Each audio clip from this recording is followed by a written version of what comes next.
Hello designers, I'm Sepehr and today I'm going to show you how to create this trend blurry effect in Photoshop.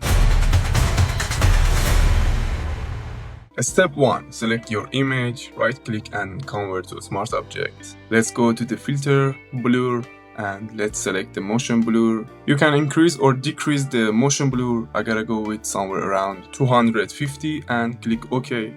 And let's click on the smart filter. Make sure black is the bottom color. Now press Ctrl Backspace to fill the mask with black.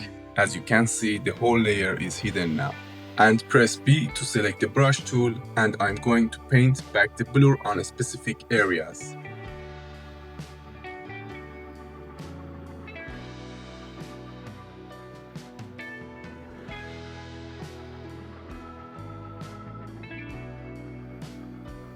Select the layer and go to the filter, Liquify.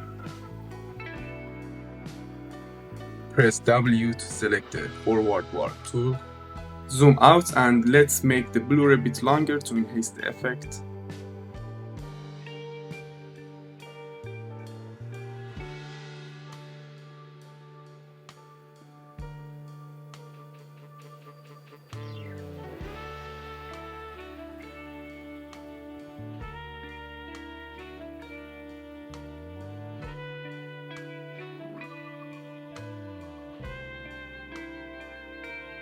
Click OK. Now I'm going to adjustments and let's select the gradient map. Click on the gradient, then pick a gradient map. Adjust the color a little to my liking.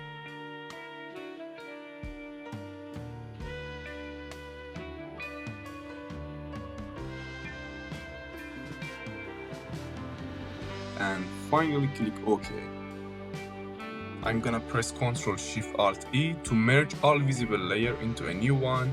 Let's go to the filter, noise, add noise. Let's add some texture. Here you can increase or decrease the noise. I'll go with 27 noise here. And there you have it, the trend blurry effect in Photoshop. Thanks for watching. Make sure to subscribe and turn on the bell for more videos. Have an awesome day and take care.